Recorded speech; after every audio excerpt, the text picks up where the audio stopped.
الحمدللہ رب العالمین والصلاة والسلام علی سید الانبیاء والمرسلین اما بعد فاعوذ باللہ من الشیطان الرجیم بسم اللہ الرحمن الرحیم۔ محدثین کا کتب احادیث میں روایات اور احادیث کو ذکر کرنے کے حوالے سے ایک طریقہ یہ ہے کہ وہ ایک ہی حدیث کو بعض مقامات پہ مختصر اور اجمالاً ذکر کر دیتے ہیں اور ایک حدیث کو دوسرے محدثین تفصیل کے ساتھ بیان کر دیتے ہیں۔ اگر کوئی محدث ایک حدیث کو اجمالاً یا مختصراً ذکر کرتے ہیں تو اس کا مطلب یہ نہیں کہ اس محدث نے حدیث کو چھپا لیا یا اس نے حدیث کے اندر کوئی خیانت برتی، بلکہ حدیث کو مختصر بھی بیان کر دیا جاتا ہے، لیکن فیصلہ حدیث کو تفصیل کے ساتھ دیکھنے کے بعد ہوتا ہے کہ یہ جو روایت اور حدیث ہمارے زیر بحث ہے یہ تفصیلاً کن کن الفاظ کے ساتھ حدیث کی کتابوں کے اندر اور راویوں نے اس کو تفصیل کے ساتھ کس کس انداز سے بیان کیا ہے۔ یہ محدثین کا طریقہ ہے اور تقریباً تمام محدثین سے یہ چیز ملتی ہے کہ وہ حدیث کو مختصر بھی بیان کرتے ہیں اور تفصیل سے بھی بیان کرتے ہیں، لیکن فیصلہ اس کو تفصیل سے دیکھنے کے بعد کیا جاتا ہے۔ رفع الیدین کے حوالے سے حضرت مالک ابن حویرث رضی اللہ تعالیٰ عنہ کی حدیث پر گفتگو کرتے ہوئے میں نے یہ بات کی تھی کہ امام بخاری رحمۃ اللہ تعالیٰ علیہ نے صحیح بخاری میں حضرت مالک ابن حویرث رضی اللہ تعالیٰ عنہ کی حدیث کو مختصراً ذکر کیا ہے۔ صحیح بخاری کے اندر 737 نمبر حدیث حضرت مالک ابن حویرث سے امام بخاری لے کے آئے۔ حدیث مختصر ہے، اجمالی ہے، اور اس کی ایک دلیل یہ ہے کہ امام بخاری جب اس حدیث کو بیان کرتے ہیں تو اس انداز سے حدیث کو لے کے آئے کہ حضرت مالک ابن حویرث رضی اللہ تعالیٰ عنہ نماز کا طریقہ بیان کرتے ہیں تو اس میں انہوں نے ہاتھ اٹھانے کا ذکر کیا نماز کے شروع میں، لیکن کہاں تک ہاتھ اٹھانے ہیں اس کا ذکر مالک ابن حویرث رضی اللہ تعالیٰ عنہ سے صحیح بخاری کے اندر موجود نہیں ہے 737 نمبر حدیث کے اندر، جبکہ حدیث کے اندر ہے کہ ہاتھ کہاں تک اٹھانے، اور انہی حضرت مالک بن حویرث کی حدیث کے اندر ہی ہے ایک دوسرے طریقے کے اندر۔ امام مسلم اسی حدیث کو لے کے آئے صحیح مسلم میں 865 نمبر، تو امام مسلم نے اس حدیث کو امام بخاری کی بنسبت قدر تفصیلاً بیان کیا اور اس میں ایک چیز یہ بیان کی کہ ہاتھوں کو کانوں کے برابر اٹھانا ہے۔ امام بخاری نے ہاتھوں کو کانوں کے برابر اٹھانے کا تذکرہ نہیں کیا مالک ابن حویرث کی حدیث کے اندر، جبکہ اس حدیث کے اندر ہے ہاتھوں کو کانوں تک اٹھانے کا ذکر ہے، لیکن امام بخاری نہیں لے کے آئے، امام مسلم لے کے آئے 865 نمبر حدیث۔ اچھا، یہ جو امام مسلم 865 نمبر لے کے آئے ہیں یہ صحیح بخاری کی بنسبت تو اس میں تفصیل ہے، لیکن مکمل تفصیلی حدیث یہ نہیں ہے، بلکہ اس سے بھی زیادہ تفصیل سنن نسائی کے اندر امام نسائی اس حدیث کا ایک طریق لے کے ہے، اس کے اندر موجود ہے 1085 نمبر۔ یہ میرے پاس سعودی عرب ریاض سے چھپا اور نسخہ ہے ناصر الدین البانی کی تحقیم کے ساتھ، اس میں 1085 نمبر ہے، بعض نسخوں میں 1082 نمبر اور بعض میں 1086 نمبر اس روایت کا ہے۔ حضرت مالک ابن حویرث رضی اللہ تعالیٰ عنہ سے جو حدیث مروی ہے ناصر الدین البانی نے اس کو صحیح قرار دیا ہے اور یہ روایت سند کے اعتبار سے بھی صحیح ہے۔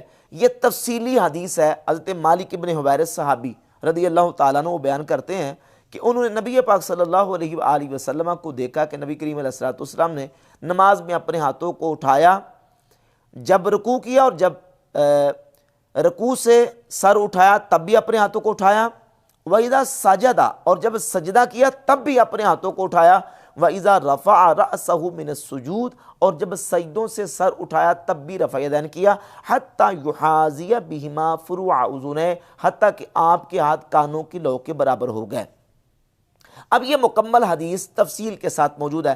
صحیح بخاری کے اندر صرف رفع الیدین کا ذکر ہے، ہاتھوں کو اٹھایا شروع میں، رکوع جاتے رکوع سے اٹھتے وقت، نہ تو تیسری رکعت کے وقت رفع الیدین کا ذکر موجود ہے، نہ سجدے جاتے وقت رفع الیدین کا ذکر موجود ہے، نہ سجدے سے اٹھتے وقت رفع الیدین کا ذکر موجود ہے، اور نہ ہی اس حدیث کے اندر یہ موجود ہے کہ نبی کریم علیہ الصلوۃ والسلام نے اپنے ہاتھوں کو کہاں تک اٹھایا. اٹھانے کا ذکر ہے, ہاتھوں کو کانوں تک اٹھانے کا شروع کے اندر ذکر موجود نہیں ہے. امام مسلم لے کے آئے تو اس میں مختصر, وہ بھی صحیح بخاری کی بنسبت و تفصیل ہے, لیکن سنن نسائی کی بنسبت اس میں اختصار ہے. اس میں ہاتھوں کو کانوں تک اٹھانے کا ذکر ہے, لیکن تیسری رکعت کے شروع کے اندر رفع الیدین کرنے کا اس میں بھی ذکر موجود نہیں ہے, اور اس روایت کے اندر ہے بھی نہیں ہے, نہ بخاری کے اندر, نہ مسلم, نہ سنن نسائی کے اندر. ہاں البتہ یہ ہے کہ سنن نسائی کے اندر یہ ہے کہ رکوع جاتے بھی رفع الیدین کیا, رکوع سے اٹھتے وقت بھی, اور سجدے جاتے وقت بھی رفع الیدین کیا, اور سجدے سے اٹھتے وقت بھی رفع الیدین کیا. یہ مکمل تفصیلی حدیث سنن نسائی کے اندر 1085 نمبر موجود ہے. اب اس تفصیل سے یہ بات بالکل واضح ہوئی کہ جب تک ہم حدیث کو تفصیل کے ساتھ اس کے تمام طرق کو نہ دیکھ لیں, ہم رزلٹ اور نتیجے تک نہیں پہنچ سکتے. اب میں یہ تو نہیں کہوں گا جس طرح مرزا جیلمی محدثین کے بارے میں کہتا ہے کہ انہوں نے احادیث کے اندر الفاظ کو چھپایا. اب مرزا جیلمی اس مقام پہ کیا کہے گا؟ کیا اپنے اس بیان کے مطابق امام بخاری اور امام مسلم کے اوپر یہ الزام لگائے گا کہ انہوں نے حدیث کو چھپایا؟ جس طرح کہ مرزا جیلمی کئی مقامات پہ امام بخاری کے حوالے سے یہ کہہ چکا ہے کہ امام بخاری نے یہاں الفاظ کو چھپا لیا. اب امام بخاری رحمۃ اللہ نے بڑی کنٹرولڈ سی حدیث لے کے آئے ہیں, لیکن حدیثیں چھپ تو نہیں تھی جانی. تو بخاری کے الفاظ ہیں, عبد الرحمن بن ابی بکر وہاں کھڑے ہو گئے اور انہوں نے کچھ کہا. امام بخاری ذرا شرمیلے مزاج کے تھے, انہوں نے اس کو سکپ کر دیا, صرف کہا کچھ تو کہا تھا نا. جب امام بخاری کو کسی راوی نے حدیث بتائی ہے تو اس نے آدھی کہانی تو نہیں بتائی نا, ٹھیک ہے. تو یہ محدثین کے ہاں مزاج پایا جاتا ہے, کہیں وہ فلاں فلاں کر کے نام ہائیڈ کر دیتے ہیں. ظاہر ملوکیت کا دور ہے, جان بھی بچانی ہوتی ہے. پھر سر کا مسح کیا اور پھر پاؤں کا مسح کیا, جبکہ صحیح بخاری میں کیا ہے کہ چہرہ دھویا, دونوں ہاتھ کونیوں تک دھوئے, پھر راوی نے سر اور پاؤں کا بھی ذکر کیا. کیا ذکر کیا نہیں لکھا ہوا. تو ایک جگہ کہیں حدیث چھپتی ہے, دوسری جگہ آ جاتی ہے. یہ چھپانے کا الزام نہیں ہے, ریالٹی ہے, اور اس کی وجہ سے کوئی بندہ زیرو سے ملٹیپلائی نہیں ہو گیا. یہ ذہن میں رکھیے گا. پتہ نہیں کیا مجبوریاں ہوں, کیا معاملات ایسے ہوں.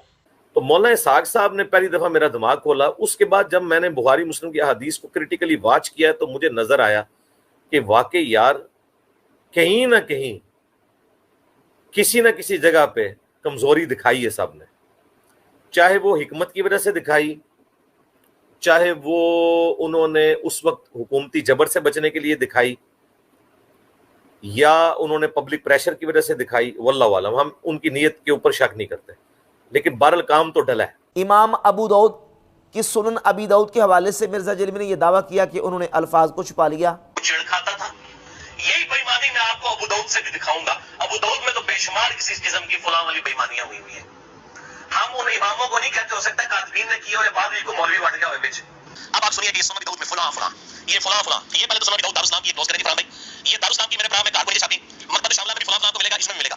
اور جب ہم یہ فلاں فلاں نکالنا شروع کرتے ہیں سانوں لگے تو فلاں ڈنگ وہ تو دستا ہے کہ ایک کام ہوا ہے کتاب کاتبین نے کیا. میں نے کہتا امام داؤد نے کیا, البتہ 275 میں کہتا ہوں کاتبین نے کیا ہوگا. پر یہ فلاں فلاں, اب میں اس میں سے آپ کو پیج بتانے لگا ہوں. اور امام ترمذی کے حوالے سے مرزا جیلمی نے یہ کہا کہ امام ترمذی کے اوپر حنفیت غالب آ گئی اور انہوں نے یہ کہہ دیا. پھر ان کے حوالے سے مرزا جیلمی نے کوئی اس طرح کی چیزیں بیان کی ہیں. تو محدثین کے اوپر مرزا جیلمی نے یہ بات کی ہے کہ محدثین وہ احادیث کو چھپا لیتے تھے, الفاظ کو چھپا لیتے تھے. بحمدللہ ہمارا محدثین کے اوپر اعتماد ہے, ہم یہ ہرگز نہیں کہتے کہ وہ احادیث کو چھپا لیتے تھے. یہ ایک محدثین کا طریقہ ہے کہ وہ اختصاراً ذکر کر دیتے تھے. ایک مقام پہ ایک طریق کو مختصر ذکر کر دیا اور دوسرے محدث نے اس کو تفصیلی ذکر کر دیا. تو اس کا مطلب یہ نہیں ہوتا کہ ایک جگہ پہ اختصار آ گیا تو بس اسی پر اکتفا کریں گے, نہیں, تفصیلات دیکھیں گے, اس کے تمام طرق کو جمع کریں گے. اب سیدنا مالک ابن حویرث رضی اللہ تعالیٰ عنہ کا یہ جو طریق ہے سنن نسائی کے اندر 1085, اس سے رفع الیدین کا ثبوت ہوتا ہے رکوع کے وقت اور سجدے کے وقت, یعنی سجدے جاتے بھی اور سجدے سے اٹھتے وقت بھی رفع الیدین کا ذکر اس حدیث کے اندر موجود ہے. مرزا جیلمی رکوع کے وقت رفع الیدین نہ کرنے والوں کو نبی کریم صلی اللہ علیہ وآلہ وسلم کی ذات اقدس کا نعوذ باللہ دشمن قرار دیتا ہے, اور نہ جانے حنفیوں کے خلاف کس طرح کی زبان استعمال کرتا ہے۔ اب سوال یہ پیدا ہوتا ہے کہ جو سجدے کے وقت رفع الیدین نہیں کرتے، مرزا جلمی کیا ان کو بھی رسول اللہ صلی اللہ علیہ وسلم کا دشمن قرار دے گا؟ نعوذ باللہ تعالیٰ، کیا ان کے بارے میں بھی یہ سٹیٹمنٹ دے گا؟ کیونکہ مرزا جلمی کے جو بھائی ہیں غیر مقلدین وہ تو سجدے کے وقت رفع الیدین نہیں کرتے، اور مرزا جلمی کے جو بلائنڈ فالورز ہیں وہ بھی سجدے کے وقت رفع الیدین نہیں کرتے، جبکہ مرزا جلمی یہ خود مانا ہے کہ نبی صلی اللہ علیہ وآلہ وسلم سے سجدے کے وقت رفع الیدین کرنا بھی ثابت ہے، نہ کرنا بھی ثابت ہے۔ کیا دو سجدوں کے درمیان رفع الیدین کے آپ قائل ہیں اور آپ کرتے ہیں؟ جی میں قائل بھی ہوں اور کر بھی لیتا ہوں، لیکن یہ رفع الیدین جو ہے یہ نبی اسلام کا ہمیشہ والا نہیں ہے، کبھی آپ نے کیا کبھی چھوڑ دیا، اور ہم بھی کبھی کبھار کرتے ہیں اور کبھی کبھار چھوڑ دیتے ہیں، تو اس لیے اس رفع الیدین کے اوپر وہ سختی نہیں ہے۔ سختی والے وہ 4 رفع الیدین ہیں جو بخاری مسلم میں ہے، نماز شروع کرتے وقت، ہر رکعت میں رکوع میں جاتے وقت اور رکوع سے اٹھتے وقت، 3 ہو گئے، اور چوتھا یہ ہے کہ آپ جب تیسری رکعت کے لیے کھڑے ہوتے ہیں تو اس کا سٹارٹ بھی رفع الیدین سے کرنا ہے۔ سوال یہ پیدا ہوتا ہے کہ کرنا کہاں سے ثابت ہے؟ کرنا اسی حدیث سے ثابت ہے۔ اب مرزا جلمی سے ہمارا مطالبہ یہ ہے کہ مرزا جلمی نہ کرنے کا ثبوت پیش کرے۔ ہمارے پاس تو نہ کرنے کا ثبوت الحمدللہ تعالیٰ موجود ہے۔ سیدنا عبداللہ ابن مسعود رضی اللہ عنہ کی حدیث ہے، حضرت براء ابن عازب کی حدیث ہے، خلفائے راشدین کا عمل موجود ہے، نبی پاک صلی اللہ تعالیٰ علیہ وآلہ وسلم کا ہمارے پاس جو عمل ہے وہ جو ہے نا وہ ثابت ہے کہ نبی کریم صلی اللہ علیہ وآلہ وسلم نے ان مقامات پہ رفع الیدین کرنا ترک فرما دیا۔ ہمارے پاس تو ترک کی دلیل حضرت عبداللہ ابن مسعود کی حدیث موجود ہے۔ مرزا جلمی جب یہ مان گیا کہ کرنا بھی ثابت ہے، سجدہ کے موقع پر کرنا بھی ثابت ہے، نہ کرنا بھی ثابت ہے، اب سوال یہ کہ کرنا کہاں سے ثابت ہے؟ کرنا حضرت مالک بن حویرث کی حدیث سے ثابت ہے، اور مالک بن حویرث رضی اللہ تعالیٰ کی حدیث کے بعد رسول اللہ صلی اللہ علیہ وآلہ وسلم کا سجدے کے موقع پر رفع الیدین چھوڑنا مرزا جلمی پر ہمارا قرض ہے، اس کو ثابت کرے گا۔ جب یہ کہتا ہے نا کہ رفع الیدین کا دوام ثابت ہے، نبی علیہ الصلوۃ والسلام سے آخر وقت تک ثابت ہے، آخر وقت تک ثبوت کہاں سے پیش کرتا ہے؟ حضرت مالک ابن حویرث کی حدیث سے۔ تو مالک ابن حویرث کی حدیث سے تو سجدوں کے وقت بھی ثابت ہے، تو اس کا مطلب یہ ہوا کہ سجدوں کے موقع پر بھی آخر وقت تک ثابت ہوا۔ تو اب مرزا جلمی یہ کس بنیاد پہ کہتا ہے کہ کرنا بھی ثابت ہے، نہ کرنا بھی ثابت ہے؟ جو نہ کرنے والا مسئلہ ہے نا وہ مرزا جلمی نے ثابت کرنا ہے کہ نہ کرنے کا ثبوت مرزا جلمی کے پاس کون سا ہے؟ ہمارے پاس الحمدللہ تعالیٰ ثبوت موجود ہے۔ سیدنا عبداللہ ابن مسعود رضی اللہ تعالیٰ کی حدیث جامع ترمذی کے اندر 257 نمبر اور سنن نسائی کے اندر 1026 نمبر، ناصر الدین البانی نے ترمذی والی حدیث کو بھی صحیح قرار دیا طریق کو، اور سنن نسائی والی کو بھی صحیح قرار دیا، اور سنن ابی داؤد میں 748 نمبر ہے، اس کو بھی ناصر الدین البانی نے صحیح قرار دیا ہے۔ سیدنا عبداللہ ابن مسعود رضی اللہ تعالیٰ عنہ فرماتے ہیں، الا اصلی بکم صلاۃ رسول اللہ فصلی فلم یرفع یدیہ الا فی اول مرہ۔ آپ فرماتے ہیں کیا میں تمہیں رسول اللہ صلی اللہ علیہ وآلہ وسلم کی نماز پڑھ کے دکھاؤں کہ حضور نے کس طرح نماز پڑھی؟ تو آپ نے نماز پڑھ کے دکھائی، نماز کے اول مرتبہ اللہ اکبر کہہ کے اپنے ہاتھوں کو اٹھایا، باقی پوری نماز میں حضرت عبداللہ ابن مسعود رضی اللہ تعالیٰ عنہ نے رفع الیدین نہیں فرمایا، اور یہ بتا دیا کہ یہ رسول اللہ صلی اللہ علیہ وآلہ وسلم کی نماز ہے۔